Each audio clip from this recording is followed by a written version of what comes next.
Whenever global tensions really start to spike and the news just gets grim, there's always one question that pops into every investor's head. So today, we're going to dig into that raw and, let's be honest, often brutal relationship between war and the financial markets and see what history can actually teach us about navigating all that chaos. Right? You see chaos erupting on the news, your first instinct is to grab your phone, check your portfolio, and just brace for the worst. But is that initial panic the whole story? Or does history show us something different? A pattern that, believe it or not, might even look like an opportunity? That's the big question we're tackling. Because events like this, they're sudden, they're shocking, and they're profound human tragedies. They just unleash this tidal wave of fear and uncertainty. And for the markets, you gotta understand, uncertainty is the ultimate poison. It creates this vacuum where all the worst-case scenarios can just run wild, and that knee-jerk reaction is almost always sell first, ask questions later. But what if I told you that underneath all that initial chaos, there's a pattern, a surprisingly consistent one? That the way markets react to these huge geopolitical crises, well, it's not just random noise. It often follows a predictable rhythm, a beat that has repeated itself over and over again. The best way to think about it is like a 3-act play. Act 1, you get the initial plunge, and it's driven entirely by fear. Then, Act 2, the fog of war starts to lift. The unknown slowly becomes known. And Act 3, that's the strong recovery, which, and this is the key part, often begins the very moment that uncertainty starts to fade. Okay, so that's the theory. Sounds good, right? But does it actually hold up in the real world? Let's put it to the test. We're going to look at 5 major historical crises where real money, and a lot of it, was on the line. First up, let's go back to the 1990 Gulf War. When Iraq invaded Kuwait, the world was gripped by the fear of a massive energy crisis. As all those tensions were mounting, the S&P 500 just plunged 17%. The market was basically pricing in a disastrous, drawn-out conflict. But here's the crazy part. The market didn't bottom out when the war ended. It bottomed the instant Operation Desert Storm began. Now why? Because the start of the war, as terrible as it was, replaced a million scary possibilities with one single, tangible reality. All that uncertainty, poof, it just vanished.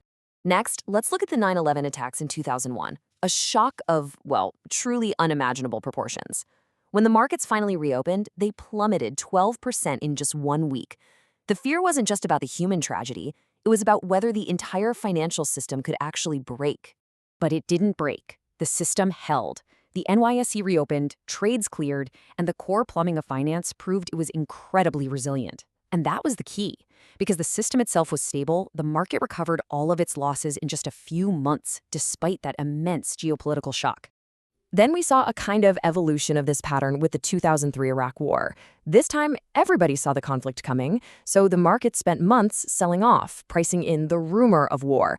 And what happened the day the invasion actually started? A massive rally kicked off, sparking a bull market that ran for years.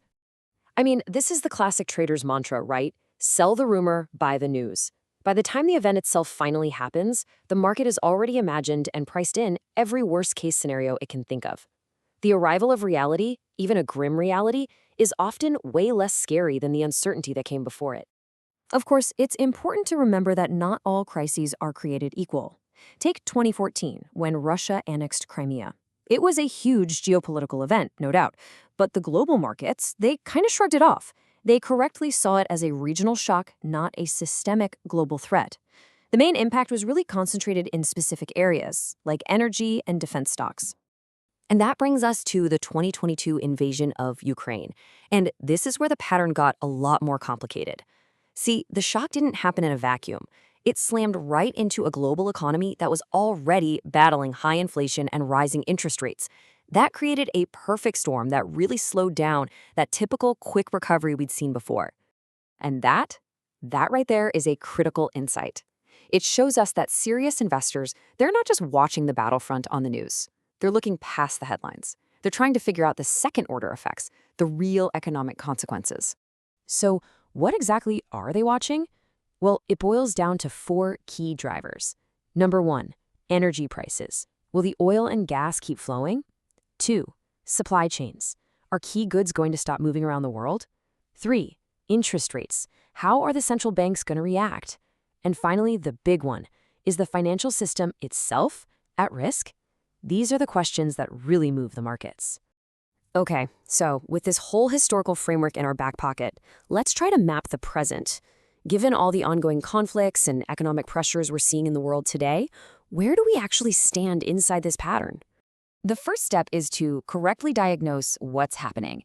And this is not a simple, isolated war shock like some of those past examples. It's what the source material here calls an energy inflation combined crisis. The conflict is acting like a trigger, basically pouring gasoline on an already burning fire of inflation, and that's forcing central banks to keep interest rates high. So if we pull out our map, stage 1, the initial decline as tensions rose, that's already complete. We are now deep in stage 2, shock and price revaluation. The market is trying to figure out how this new conflict is interacting with inflation and those high rates, and that probably means we haven't yet reached stage 3, that point of peak uncertainty that historically marks the bottom. Okay, so if we're not at the bottom yet, what signals should we be looking for? Well, instead of just guessing or going with our gut, we can use a quantitative checklist based on those key drivers we just talked about. All right, here are 5 signals to watch for. 1. Oil prices need to stop spiking up and just stabilize. 2. We need to see long-term interest rates hit their peak. 3. The super strong US dollar needs to ease back a bit. 4. The market's fear gauge, the VIX, it needs to have a huge spike and then fall back, which signals that the panic is exhausted. And number 5, and this might be the most important one, when genuinely terrible news comes out and the market just stops going down, that's when you know the worst has truly been priced in. And that really brings us to our final crucial takeaway. The market environment we're in right now, it isn't about finding that one single moment of pure panic, that bottom of fear. We're actually in a much more complex, drawn-out process. A middle of a macro readjustment, where the entire world is repricing assets for a new reality of higher inflation, higher rates, and yes, higher geopolitical risk. So the question for us isn't just when does the war end? It's when does the market fully adapt to the new world that war has created? The answer to that question, well, that's what's going to define the next chapter for all of us.